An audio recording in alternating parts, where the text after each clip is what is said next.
Infancia y discapacidad. También coordina el área de investigación e innovación del Instituto Interamericano sobre Discapacidad y Desarrollo Inclusivo INI, donde está abocado al estudio crítico y desarrollo de programas de desarrollo inclusivo. Antonella Precio, que mencionaba, es profesora y licenciada en Psicología por la UBA, docente investigadora de la Universidad Nacional del 3 de Febrero, diplomada en Educación Sexual integrada en Flasco, diplomada en Discapacidad por la UBA y doctoranda en Educación, programa universitario de doctorado de Educación entre UNAM UNI.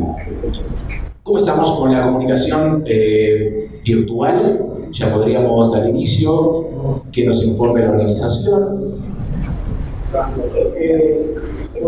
¿Aquí nos escuchan? ¿Agustina? ¿Empiezo a hablar? Bien, escuchamos perfectamente. Bueno, creo que sí. Bueno, muy buenos días, disculpen por las cuestiones técnicas, mil disculpas. En primer lugar quería agradecer obviamente por la invitación, felicitarles porque estoy desde la mañana y me parece que realmente las personas que han expuesto han sido todas maravillosas, cada una desde su lugar y aportando y enriqueciendo muchísimo. Hay alguien me está haciendo señas, entonces no sé si debo seguir hablando o no. Antonella me dice que pare.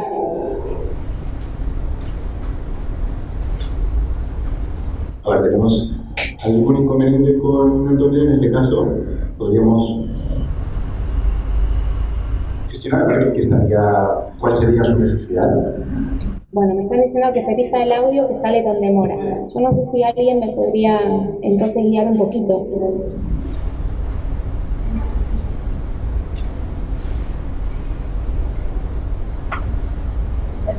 Bueno, ¿cómo podemos apoyar a Agustín en este momento para que dé continuidad a su presentación? Pues ya está ya todo listo.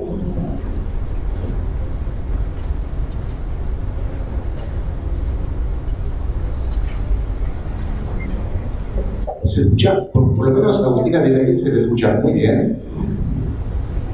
André me dicen que no se me escucha, pero bueno, sigo entonces. Bueno, me voy a jugar a que me están escuchando y si no, alguien me volverá a decir. Y voy a arrancar de nuevo. Buenos días. Les agradezco mucho la invitación, les felicito por el trayecto, por cómo va transitando el evento. La verdad que bueno, quería agradecer muy especialmente a Karen Mente por todo lo que sé que estás haciendo y harás y bueno, también una alegría enorme por Uruguay, ¿no? Feliz cumple, también te quería decir, espero estar escuchando eso y bueno, a gente muy querida, Antonia Gazábal, a Cecilia Silva, Sergio Meresman, bueno, y el equipo que hay detrás, André, que me está por el chat, a ver si ya me confirma que puedo seguir hablando y entonces ya lo hago con más seguridad. Bien, se escucha bárbaro, me dice, buenísimo. Entonces, ya más animada y les pido disculpas por todo esto. Sí, empiezo con la presentación que les traía, ¿sí? Esta mesa redonda se llama Discapacidad, Derechos y Participación y a mí se me ha pedido que aborde la temática de capacidad jurídica, discapacidad y derechos humanos, ¿sí? Avances y principales desafíos en Latinoamérica. Bueno, en realidad pensaba que qué bien que está titulada la mesa, ¿no? Porque en realidad no podemos hablar de derechos sin participación, ni podemos hablar de participación sin derechos, ¿no? Siempre digo que la capacidad jurídica, que quizás es un término un poco técnico, ¿sí? Básicamente se relaciona con el derecho a tener derechos. Básicamente se relaciona con el derecho a tener un proyecto de vida. Básicamente se relaciona con el derecho a ser quien queremos ser, a conformar una identidad, a tener una historia, una narrativa de vida.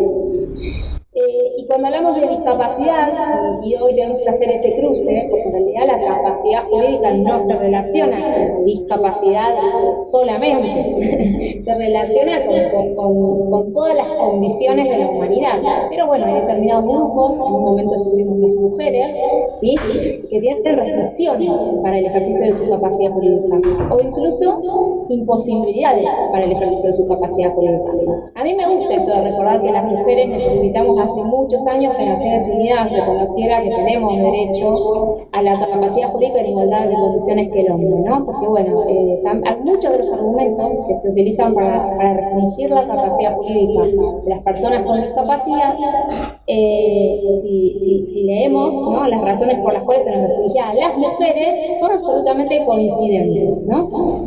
Yo leía desgraciadamente una sentencia hace unos días en Argentina de una restricción al derecho al voto, sufragio, más universal de los derechos, ¿no?, de una persona con discapacidad, que es un paso muy por detrás en nuestro país. Ya eso está reconocido porque hay una sentencia de la Corte, pero bueno, una sentencia de primera instancia de una jueza muy equivocada.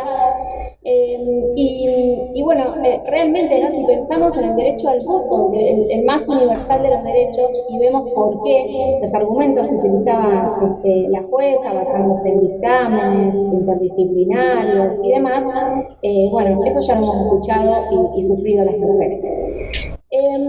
Para entrar un poquito en tema, y me quedo con las ponencias que me antecedieron, que fueron, bueno, primero brillantes, ¿no?, desde lo académico, y después brillantes desde lo que se dice desde lo humano, ¿no?, y se habló de este lema de nada sobre las personas con discapacidad, sin las personas con discapacidad. Bueno, este lema que nace en la década de los años 70 en Estados Unidos, el movimiento de personas con discapacidad, que tiene tanta fuerza, que viene levantando, digamos, vuelo, afortunadamente, aunque todavía no está a la altura crucero que debería estar. Sin embargo, tiene dos dimensiones, ¿no? Esta es la que se venía hablando y me parece absolutamente principal, es la dimensión política en relación a que las personas con discapacidad deben participar, ¿sí?, de la política pública. Muchas veces se dice en cuestiones que les atañen o les repercuten, yo digo de la política pública, punto, porque toda política pública repercute en todas las personas, ¿no? Obviamente mucho más es específica, pero en general en todo. Esa es la dimensión macro de este lema de nada sobre las personas con discapacidad, sin las personas con discapacidad. Pero hay una dimensión micro que tiene que ver también nada sobre mi persona, sin la participación de mi persona, nada sobre la persona, le quitamos la S, con discapacidad, sin la persona con discapacidad. Y acá es donde entra en juego la capacidad jurídica, para poder tomar decisiones, para poder proyectar una vida, ¿sí?, para poder cometer errores, que es parte también de transitar la vida, de aprender, de crecer. Necesitamos tener habilitada esta capacidad jurídica. Sabemos, y no me voy a parar aquí porque la compañera que me sigue va a trabajar sobre esto, pero que bueno, la Convención sobre los Derechos de las Personas con Discapacidad justamente planteó un cambio muy profundo en materia de capacidad jurídica. Claro, desde el año 2006, la Convención entró en vigor en el 2008, pero estamos en 2021 y todavía seguimos teniendo que explicar y sobre todo teniendo que fortalecer argumentos para las resistencias que muchas veces presentan. ¿Qué vino a decir ese artículo 12?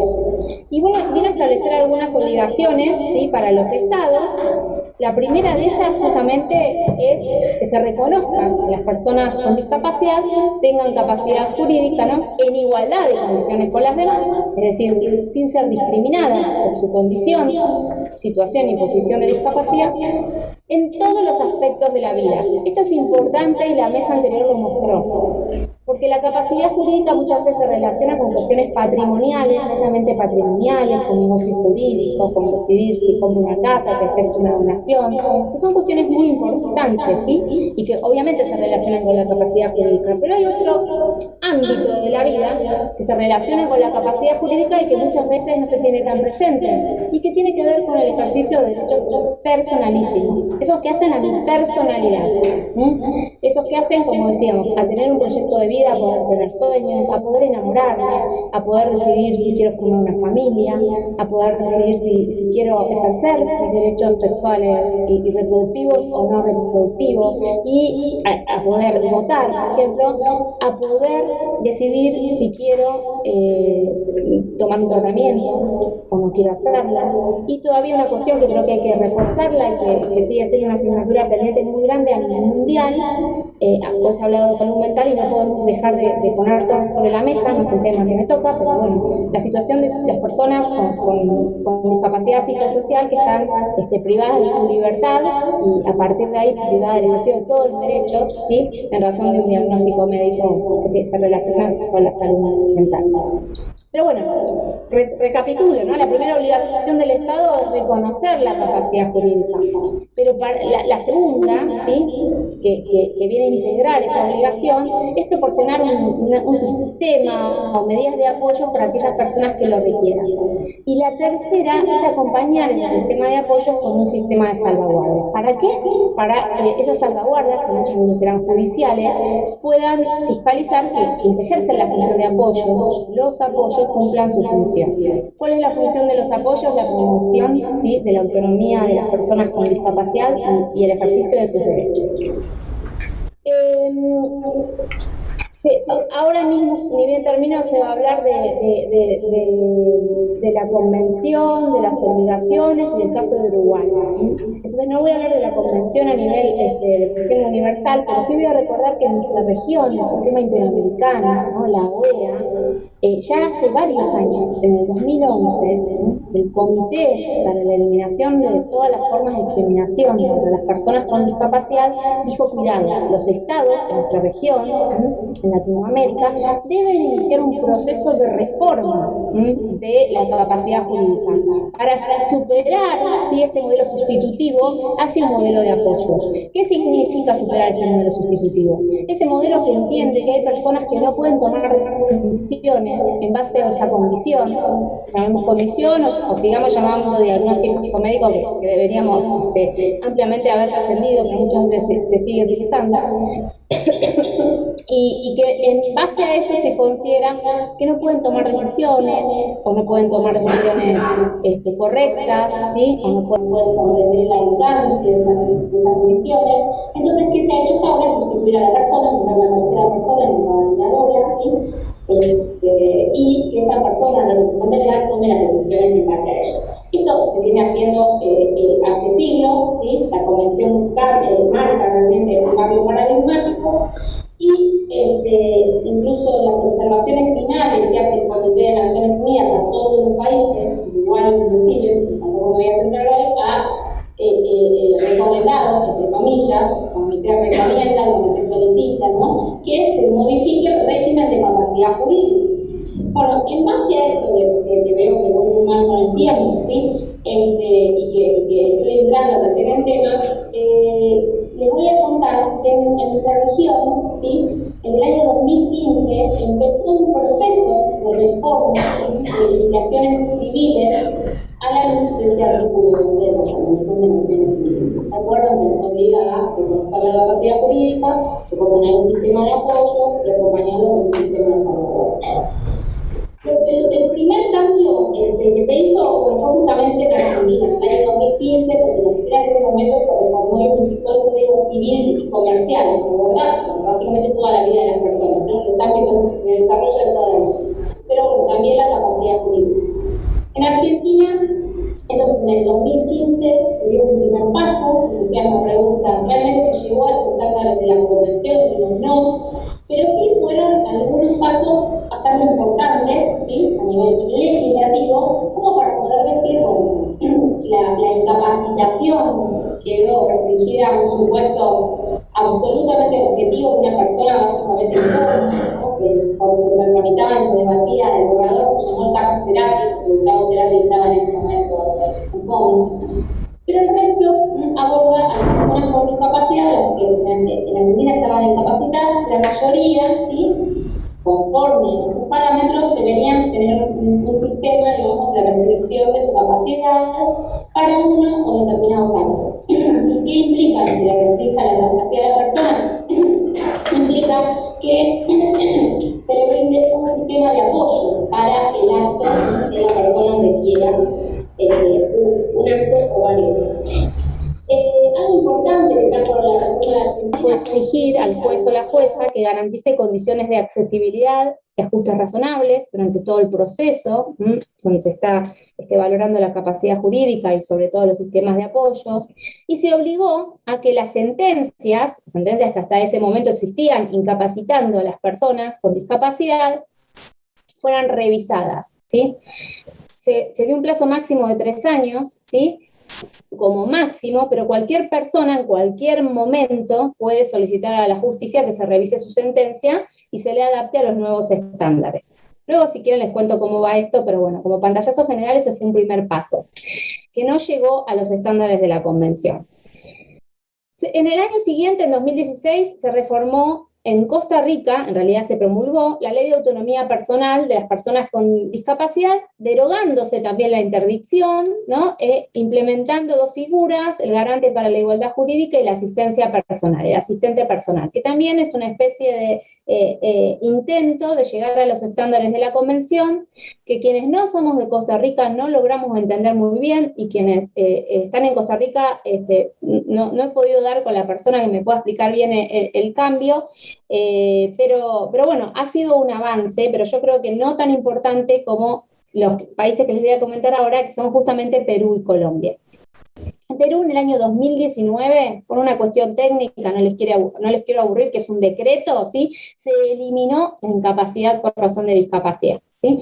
En Perú existía figuras, como existieron y existen todavía, lamentablemente, como la terminología, ¿no?, de retardado mental o de deterioro mental, que daba lugar a la incapacitación, a la interdicción, ¿sí? Bueno, esto se ha eliminado. Si bien se mantiene, para algunos casos que yo digo siempre permitiría quizás a la interdicción entrar por la ventana, como el caso del alcoholismo, de las adicciones y de la prodigalidad. Pero bueno, es un paso importante que se haya eliminado en razón de discapacidad y de diagnóstico de discapacidad. También se han sumado estas necesidades, estos requerimientos de condiciones de accesibilidad, de ajustes. Se ha desarrollado la posibilidad que la persona con discapacidad elija, ¿sí?, una persona de apoyo o varias, ¿no?, un sistema de apoyos. Se prohibió expresamente algo que creo haber entendido que todavía en Uruguay se exige, que se ha exigido en varios de nuestros países, que es esto de que te digan, bueno, tenés que hacer una interdicción, una curatela para acceder a unas prestaciones sociales, ¿no? Eso, vender tu libertad para acceder a una prestación, bueno, expresamente la ley peruana lo prohíbe. Y bueno, ha dado algunas garantías, como la incorporación al padrón electoral de personas con discapacidad intelectual que estaban fuera directamente del padrón, específicamente por su diagnóstico, y la revisión de las sentencias. En Perú, entonces, en el 2018 se ha adelantado y se ha llegado a varios de los estándares que exige la Convención. Y la última de las reformas, que les digo que para mí es la que más acorde es a los estándares y a las exigencias de la Convención, se ha dado en Colombia en el año 2019, ¿sí? Específicamente a través de una ley, por medio de la cual se establece el régimen para el ejercicio de la capacidad legal de las personas con discapacidad mayores de edad.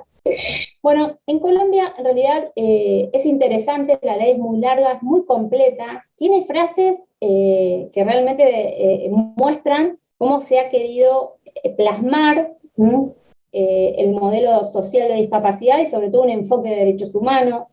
La ley habla del proyecto de vida de la persona, ¿sí?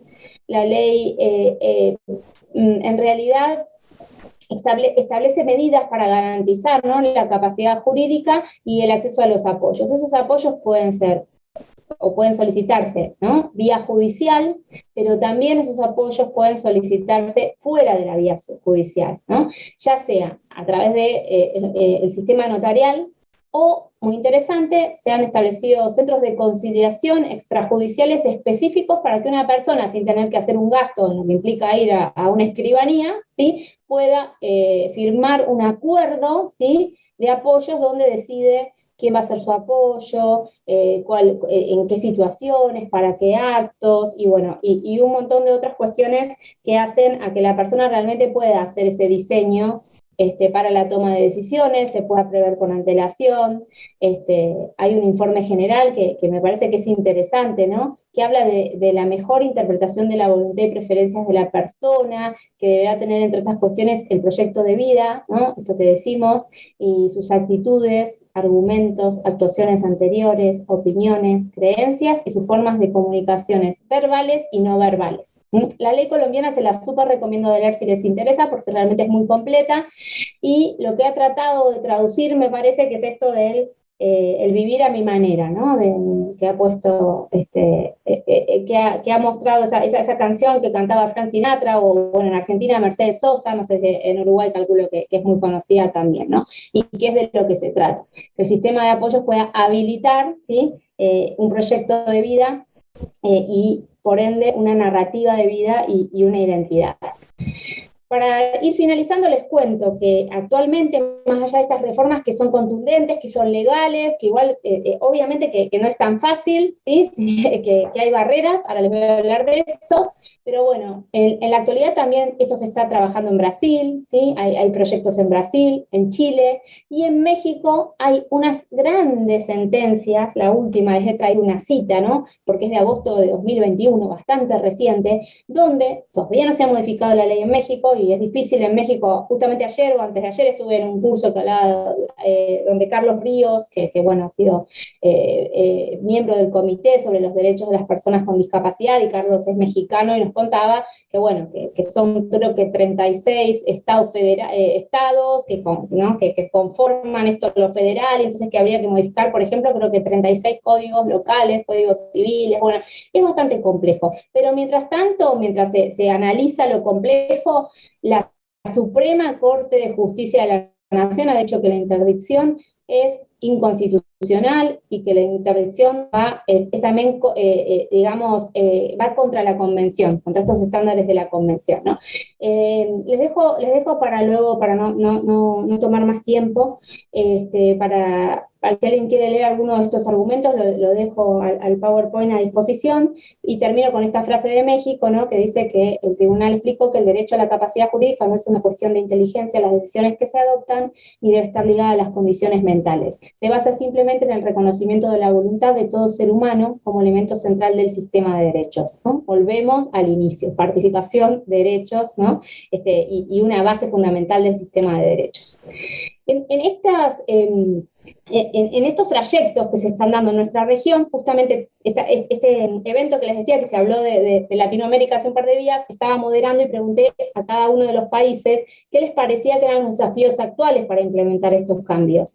Les dije que dijeran una palabra, básicamente, ¿no? Y las palabras que salieron fueron cultura, fue academia, fue mirada medicalizada y fue sistema de justicia, ¿sí?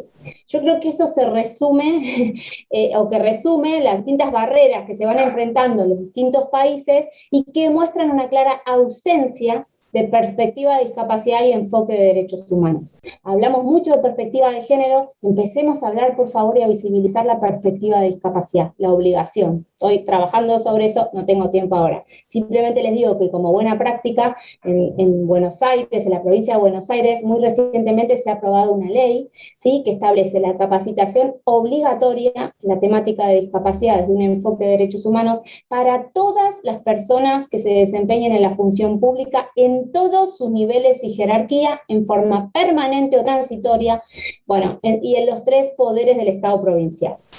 Se ha aprobado esta ley hace poquito, y ya nos están pidiendo dar capacitaciones a distintos, digamos, estamentos estatales. Me parece que puede ser una buena práctica para replicar. Por supuesto, el artículo 4 de esta ley, y con esto les juro que termino, establece las personas con discapacidad y organizaciones de personas con discapacidad tendrán participación activa y protagónica en la planificación, implementación y evaluación de la formación y capacitación permanente en la temática de discapacidad desde un enfoque de derechos humanos. Bueno, con esto cierro, les mando un abrazo, disculpen las desprolijidades, y acá me quedo escuchando. El tema principal de esta ponencia va a ser el concepto de capacidad jurídica, y cómo este concepto, mediante el artículo 12 de la Convención sobre los Derechos de las Personas con Discapacidad, ha sufrido un cambio paradigmático que debemos tomar en cuenta para modificar nuestra regulación jurídica.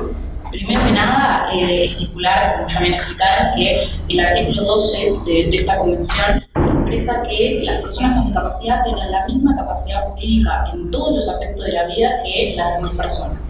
Esto implica que estamos ante un concepto de capacidad jurídica amplio, que en el derecho uruguayo no se ve regulado de esta manera, ya que en primer lugar en nuestro derecho tenemos una dicotomía existente entre dos tipos de capacidad.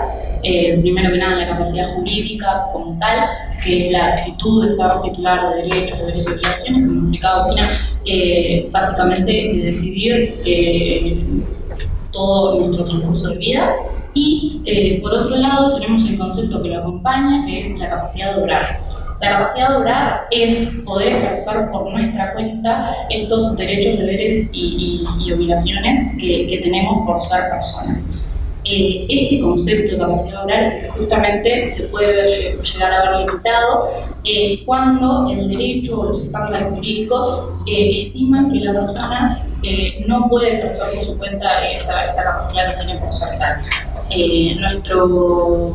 Nuestro artículo 432 del Código Civil regula el Instituto de la Curatela, que es un instituto que lo que hace es limitar esta capacidad jurídica y mediante un modelo de sustitución de la voluntad de la persona no permite que las personas puedan ejercer esta capacidad jurídica por su cuenta.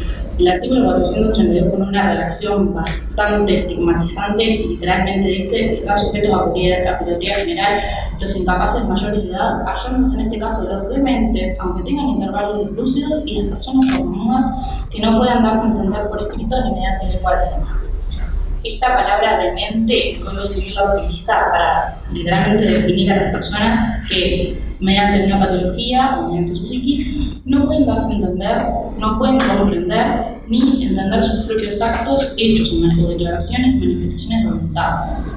Claramente, como mencionaba Agustina con el diagnóstico médico, este concepto termina siendo un reflejo del modelo rehabilitador que había antes de la Convención, que declaraba que las personas con discapacidad en realidad tendrían que ser normalizadas a los estándares de las demás personas y no este modelo social que implica la Convención sobre los Derechos de las Personas con Discapacidad, que implica que los problemas en realidad provienen de la interacción de las personas que tienen una condición de discapacidad con las barreras sociales. Las personas, para ser declaradas incapaces y estar bajo este régimen de curaduría, tienen que pasar previamente por un proceso judicial de declaración de discapacidad en el que no voy a ahondar, pero básicamente mediante este proceso pueden surgir dos resultados. Primero, declarar la interdicción total del sujeto, que en este caso se sustituye su voluntad totalmente por la de esta figura del curador, y la persona no puede decidir sobre los aspectos jurídicos de su vida y tiene una persona que decide por ella. Claramente el objetivo, y esta norma tampoco es que está hecha con el fin de dejar por fuera a la persona con discapacidad del ordenamiento jurídico, sino que es con un tinte totalmente paternalista de una época en la que no se entendía que la persona con discapacidad en realidad sí tenía autonomía de voluntad y podía decidir sobre su vida, y lo que termina haciendo es que el curador sustituye la voluntad de la persona. Ahora con la nueva redacción del Código General del Proceso, lo que se aplica en Uruguay también es la llamada semi-incapacidad o inhabilitación. Esta semi-incapacidad lo que permite es que el juez, mediante más amplias capacidades, pueda establecer un régimen de administración y protección de bienes. Este régimen lo que permite es que en realidad el curador no sea esta figura del sustituto de la voluntad de la persona con discapacidad, sino que lo que haga es asistirlo y apoyarlo en sus decisiones justamente. Mediante esto, lo que nos cabe replantearnos es si esta regulación jurídica que tenemos en Uruguay respeta los modelos de apoyo en la toma de decisiones de las personas con discapacidad, y si justamente cumple con los objetivos de la Convención, que es respetar la dignidad y la autonomía de las personas con discapacidad. El comité de expertos sobre esta convención lo que ha mencionado es que no es que haya personas con discapacidad que jamás van a necesitar ningún tipo de apoyo o salvaguardia, sino que sí las hay, pero que estos apoyos y salvaguardias tienen que ser justamente tendientes a apoyar en la toma de decisiones y no a sustituir y dejar por fuera de toda decisión sobre su vida a las personas con discapacidad. Justamente algunos ejemplos de apoyo que dan es el apoyo entre pares, la ayuda para ejercer la capacidad jurídica, la defensa de los intereses, la asistencia para comunicarse, la accesibilidad y la elaboración y reconocimiento de los métodos de comunicación distintos y no convencionales. También se mencionan las salvaguardias, que terminan siendo algo conceptualmente distinto al apoyo, porque la salvaguardia se aplica cuando, pese a hacerse un esfuerzo, el esfuerzo más considerable que haya para determinar la voluntad y la pertenencia de la persona con discapacidad, esta voluntad no puede encontrarse, y ahí sí, el lineamiento que se sigue es una mejor interpretación posible de la voluntad y la pertenencia de la persona. Ya no sería encontrar su voluntad, sino una mejor interpretación posible de esto.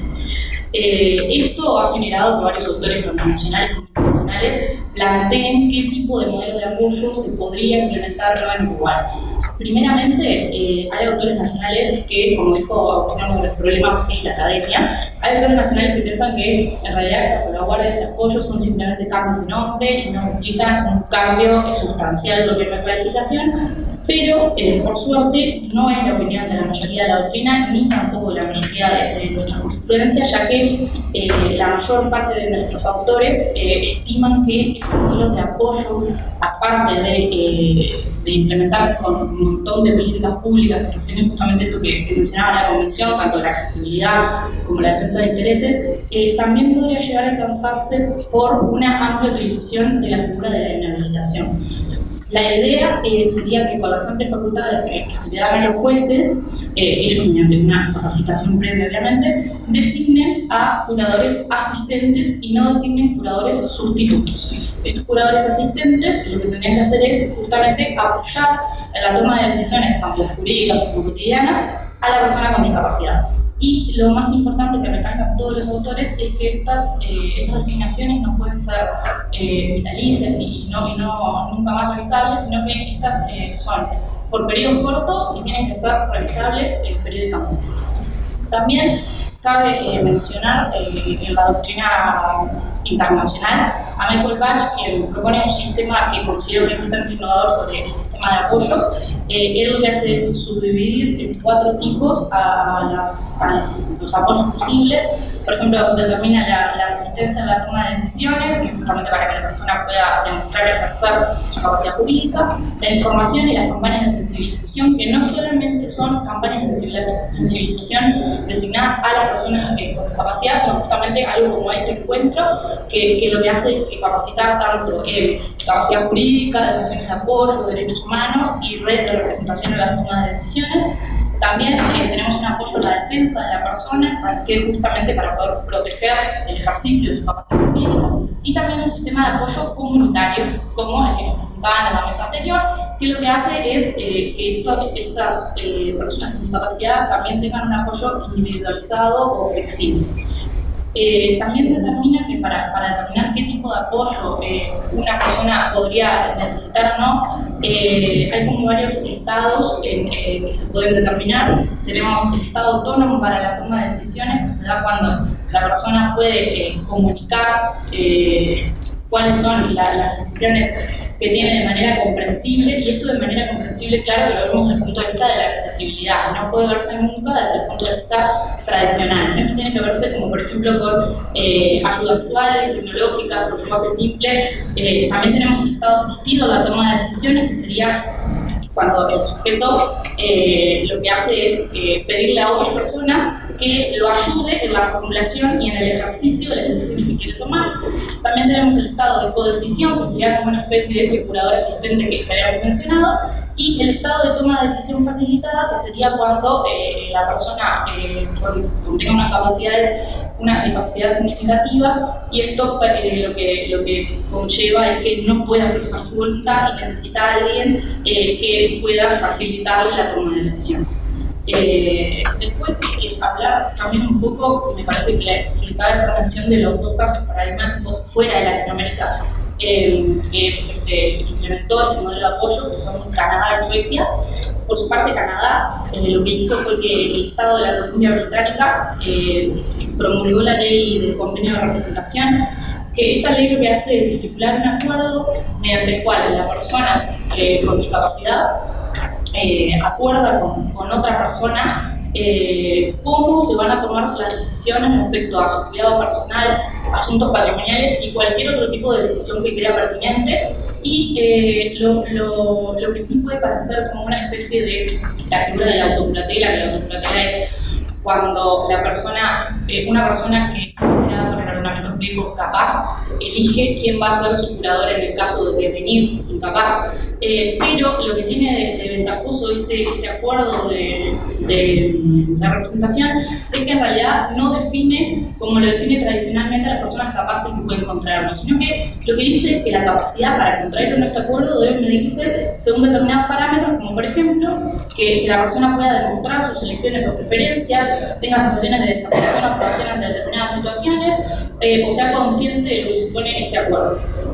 Por otro lado, tenemos a Suecia, que Suecia fue el que más radical se tomó el tema del modelo de apoyo y literalmente abolió el procedimiento de interdicción, que es justamente lo que hemos estado hablando en esta ponencia sobre la curatela, y para reemplazarlo totalmente por un sistema de apoyo mediante la Ley sobre Apoyos y Servicios para Personas con Distintas Deficiencias Funcionales. Esta ley no se implementó sola, sino que también se implementó con algunas medidas que fueron la ayuda por parte de un asistente personal o financiero, los servicios de acompañamiento, ayudas en el hogar, estancias cortas fuera del hogar, periodos cortos de supervisión, arreglos para la vida en el hogar familiar o una residencia y actividades para personas en edad laboral que no posean un trabajo.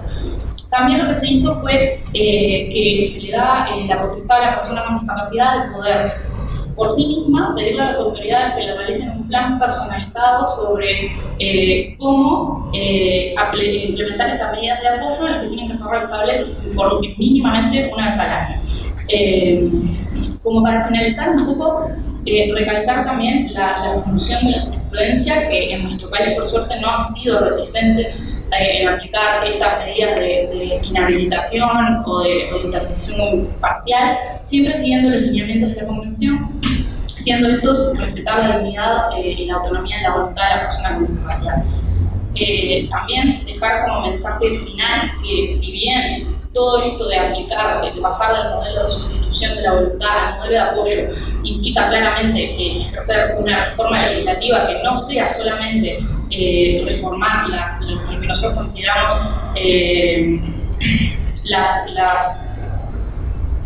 los conceptos discriminadores o conceptos estigmatizantes, sino que también sea una reforma profunda con el lineamiento principal de seguir el respeto de la dignidad de la persona, la autonomía de la misma y que la misma pueda ejercer su capacidad jurídica en igual de condiciones que todas las demás. Muchas gracias.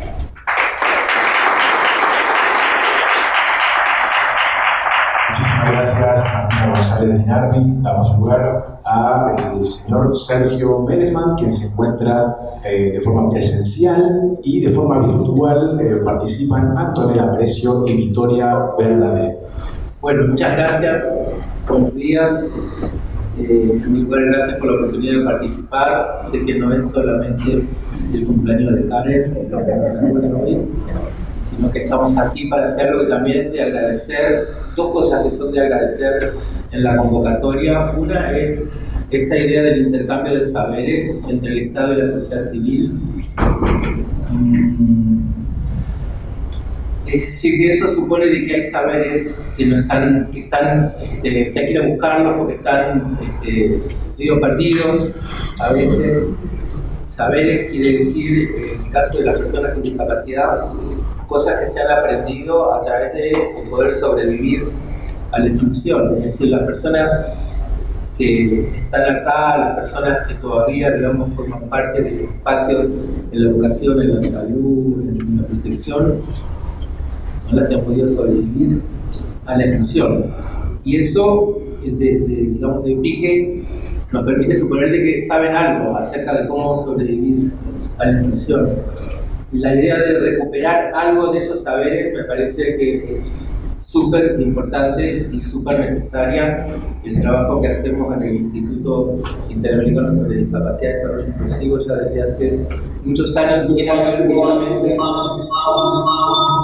tiene que ver justamente con poder recuperar algo de esos saberes, ¿no? Que llaman know-how, que es justamente cómo algunas familias, algunas personas logran sobrevivir a la exclusión, logran acceder a pesar de las barreras, y ver cómo a partir de la experiencia y de los saberes que generan esas personas y esas familias podemos repensar las políticas públicas. Así que la idea de un intercambio de saberes me parece de felicitar, de agradecer, y lo otro que quería también agradecer es el recuerdo de Mabel, que hacen en esta jornada, porque también me parece que es de agradecer que algunas historias de vida y algunas historias de lucha que vienen desde mucho antes de la convención no se pierdan.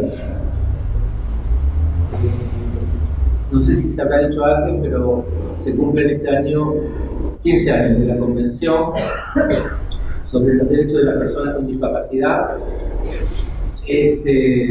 Yo creo que hay una serie de desafíos, digamos, que tuvieron que ver con los desafíos de ese primer momento, ¿no? Poner rampas, hacer más accesible el transporte, visibilizar, tratar de hacer algo en relación al estigma, la discriminación, algo de lo del cambio cultural, y bueno, y después hay una serie de reformas, de cambios que ya tienen que ver con el hoy, 15 años después. Creo que lo que nos decía tiene que ver justamente con los desafíos que todavía no están resueltos, que están por delante.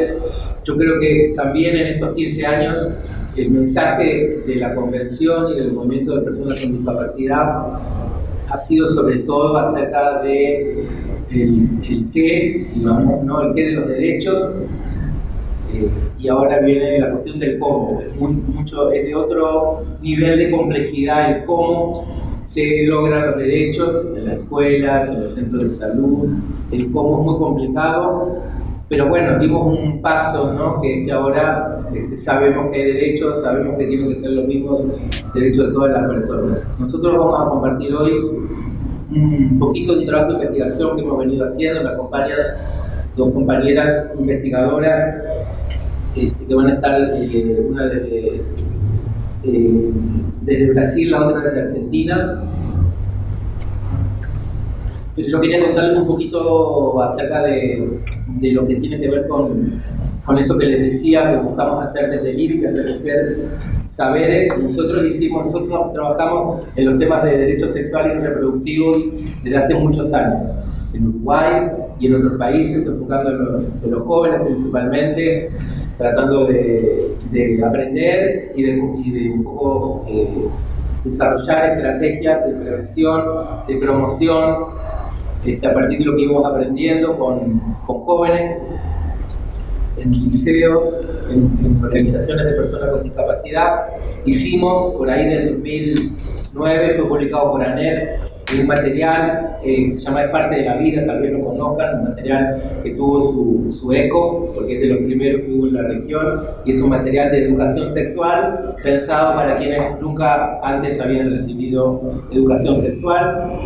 Y después lo traje porque lo sacamos cuando creo que una semana antes que llegara el COVID, se cerraran las escuelas, y apenas hemos tenido la oportunidad de presentar Es parte de la vida 2, que tengo ahora acá conmigo, y que bueno, mira un poco en los mismos temas, pero en vez de estar dirigido al contexto de escuelas, está pensado para liceos, también porque el hecho de llegar a liceos ha sido medio una travesía para los adolescentes con discapacidad, de llegar y quedarse.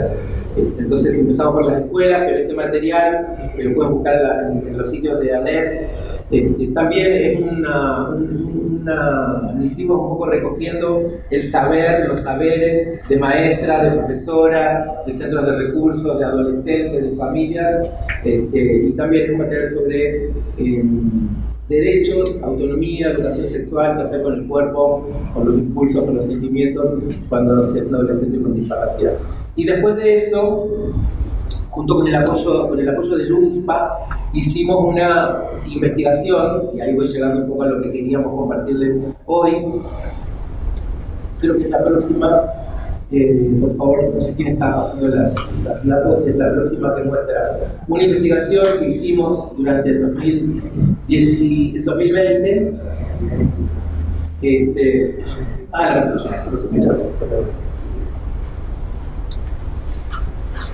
Es un estudio sobre derechos sexuales y reproductivos de adolescentes y jóvenes con discapacidad desde la perspectiva de sus familias, porque teníamos y tenemos la hipótesis de que algunas de las barreras que encuentran las adolescentes están en las familias, están en el temor que tienen las familias, están en la sobreprotección. Hicimos esa investigación, habíamos presentado un montón de propuestas para hoy y finalmente esa no quedó, pero nos interesa que ustedes al final tienen el enlace a la página de IDE, visiten los resultados de esta investigación que da cuenta de lo que 100 mamás, porque son creo que 98 mamás y 2 papás, nos respondieron a lo que tiene que ver con la sexualidad de sus hijos e hijas con discapacidad desde el punto de vista de una mamá, principalmente.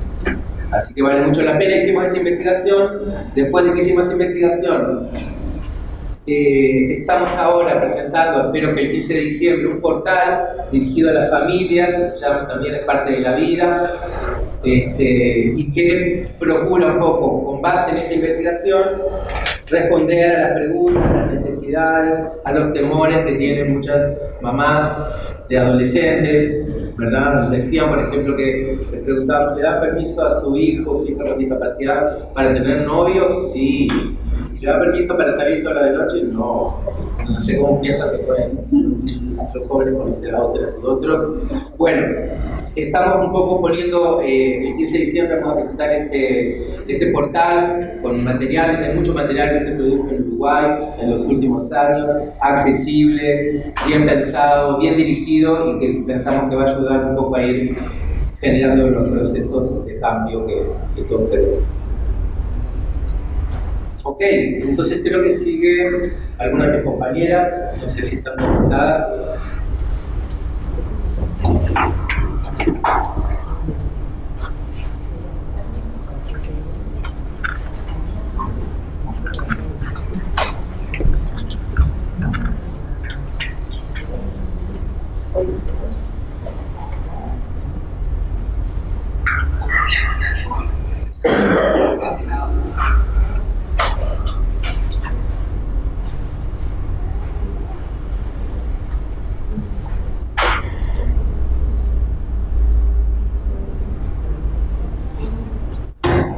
Aquí se encuentra. Hola, buenos días. A ver si ahí me veo. A ver, sí. ¿Cómo están? Primero, saludar a todas y todos, agradecer la posibilidad de estar desde Buenos Aires participando de esta mesa. Agradecer a todos mis compañeros y compañeras de este panel. Bueno, como decía entonces Sergio, esta etapa de investigación parte de la invitación de acompañar a un equipo de trabajo que es el proyecto feminista con perspectiva de discapacidad de La Luz de Frida, en el que participan mujeres de distintos países, actualmente mujeres con y sin discapacidad de Uruguay, Argentina, Brasil, República Dominicana, Nicaragua y Panamá. Y coordinado por Natalia Farías y Judith Menesman, que en este último tiempo estuvieron realizando talleres y actividades vinculados con la violencia de género, las desigualdades de género y la toma de decisión en mujeres con y sin discapacidad. Así que partimos entonces de acompañar este proyecto, este equipo de trabajo, y íbamos analizando algunos de los relatos que iban surgiendo en esas experiencias, y de alguna u otra manera había muchas expresiones respecto de esta incomodidad, ¿no? Respecto de las dificultades a la hora de tomar decisiones y elegir, como mencionaba Sergio recién, ¿no? A vivir una vida plena, una vida independiente. Y en el transcurso de esos, de analizar un poco esos relatos y que queden resonando para ver qué camino tomábamos en esta investigación, surgió también, fue un impacto muy grande a nivel mediático, el caso de Britney Spears, por ejemplo, ¿no? Que abrió mucho el debate al respecto. Y fue así que nos preguntamos, bueno, cuántas otras mujeres en esta situación, ¿no? Sin ese apoyo mediático, sin ese apoyo mundial, pueden estar en esta situación de restricción a su capacidad legal, a su toma de decisiones. Así entonces iniciamos este recorrido, esta indagación sobre la capacidad legal de las mujeres con discapacidad en este contexto, ¿no? Un proceso que continuamos y que esperamos también podamos extender a otros países de la región. Y hoy vamos a compartir dos experiencias, los interrogantes, los disparadores y los hallazgos en el caso de Brasil y Argentina. Así que va a comenzar ahora mi compañera Victoria con el caso de Brasil y después continuamos con Argentina. Olá, bom dia a todos. Vou falar mais pausadamente para facilitar aí a compreensão do português. É um prazer estar aqui. Então, continuando, né, a partir da fala de Sérgio e Antonella, nós, a partir dos encontros proporcionados pelo ID, né, a gente começou a fazer provocações possíveis a partir, né, aí desse encontro para entender o caminho tomado ao decorrer da construção, né, desse documento, para compreender a realidade brasileira, o que é capacidade legal, os instrumentos legais que permitem ou limitam, né, o exercício da capacidade legal a partir aqui da realidade brasileira, né, e os desafios para que seja uma realidade realmente vivida, né, por todas as pessoas com deficiência, né. Nesse sentido, a gente... Só um momento, que eu não estou acompanhando... Não estou vendo a apresentação, vou ver por aqui. Sim, nós entendemos, né, nesse resgate da realidade brasileira, a importância que teve o protagonismo das pessoas com deficiência, desde a construção, né, da Constituinte, né, que definiu aí a Constituição Federal de 1988 do Brasil, que foi um marco, né, de proteção aos direitos humanos, e quando as pessoas com deficiência passaram a ser reconhecidas enquanto sujeitos de direito, né, o grande avanço que foi a Convenção sobre os Direitos das Pessoas com Deficiência, que ganhou em 2009 status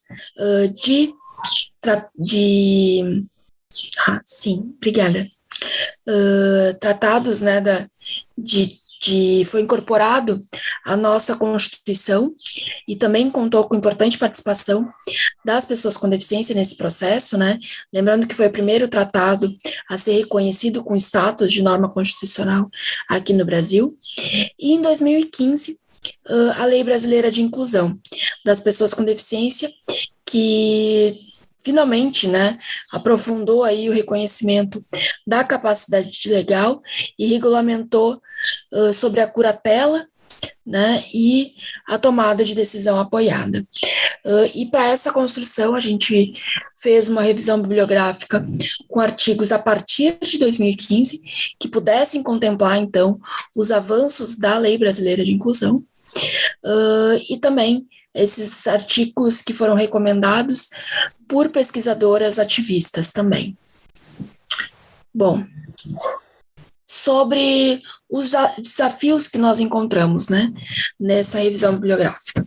A falta de dados, que é algo que é sistemático, né, e inclusive aqui no Brasil a gente está passando por um processo de regulamentação de um modelo único de avaliação da pessoa com deficiência, que é um assunto para ser debatido em outro momento, mas que a gente inclusive não está tendo participação, né, social, assim, das pessoas com deficiência, que viola não só a Convenção sobre os Direitos das Pessoas com Deficiência, mas a nossa própria Constituição, né, a curatela segue sendo uma realidade e não algo excepcional, e por mais que a gente não tenha dados para averiguar, a gente percebe o quanto que isso segue, né, sendo trazido tanto nos artigos quanto dentro do próprio ativismo, dentro da própria militância, né.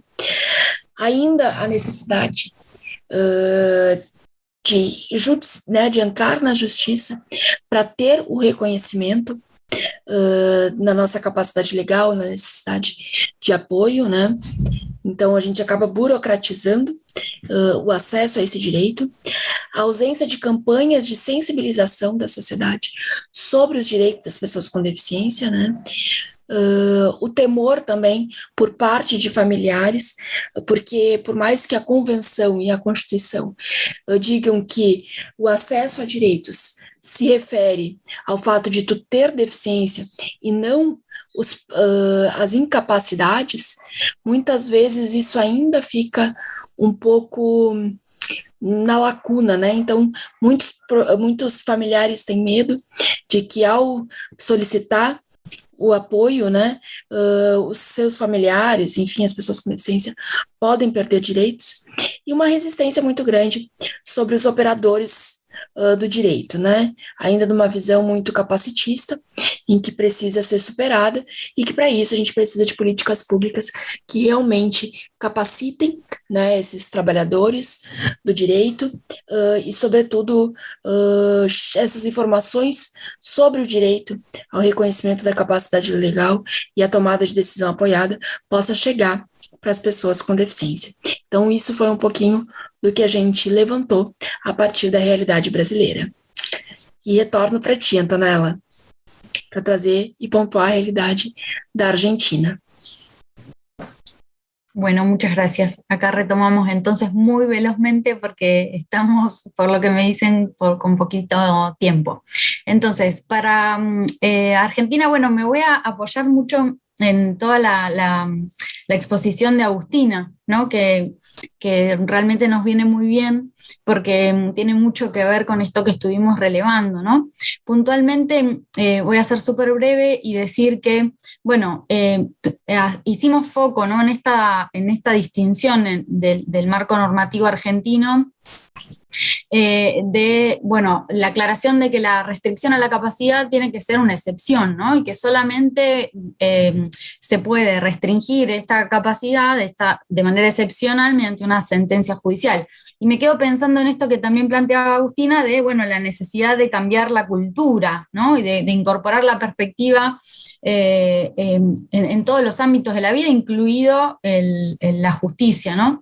Y acá en la diapositiva hacíamos una distinción, perdón, por esto de que también decía Agustina que existen, bueno, algunos casos que restringen estos derechos personalísimos, ¿no? Esto tan elemental.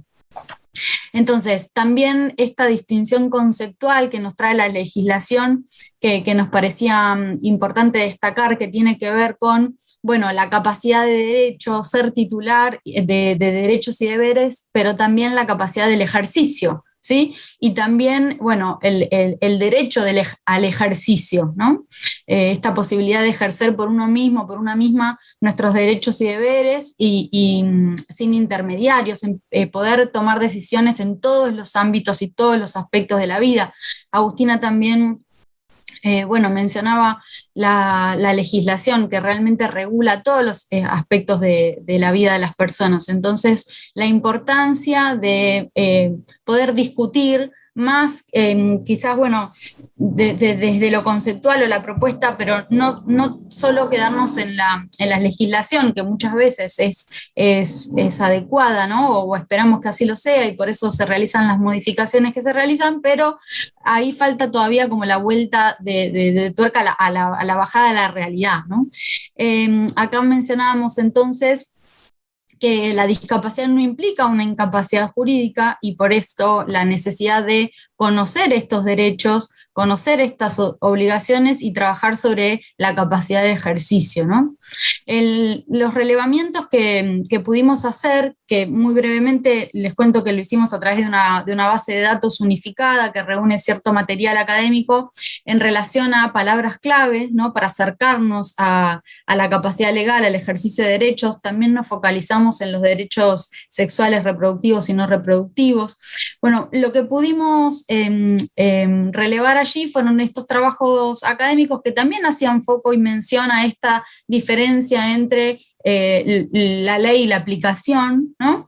Y también consultamos trabajos y y documentación realizada por distintas agrupaciones, ¿sí? O distintos organismos como el CEL, REDI, ASIC, ASAFUSA, bueno, demás, ¿no? Que son muy importantes en la temática.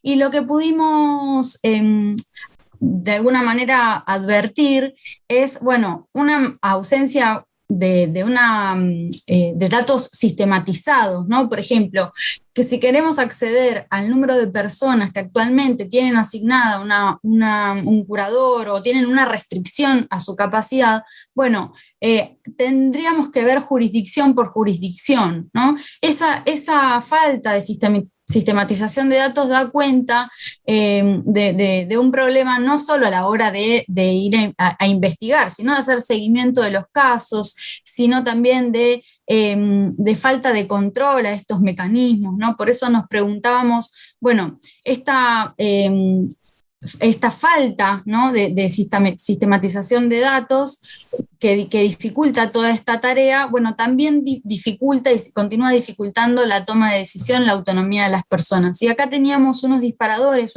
una serie de preguntas que también de alguna manera se vinculan con las exposiciones anteriores, porque tiene que ver con lo cotidiano, ¿no? Con la vida cotidiana y con la necesidad de tomar decisiones para tener una vida digna, una vida libre de violencia, una vida sin discriminación por discapacidad ni género.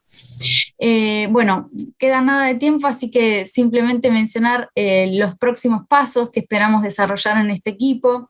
Esperamos llevar adelante talleres de formación, acción participativa, para poder focalizar en estos 3 puntos, ¿no? El conocimiento por parte de la población con discapacidad de estas herramientas, ¿sí?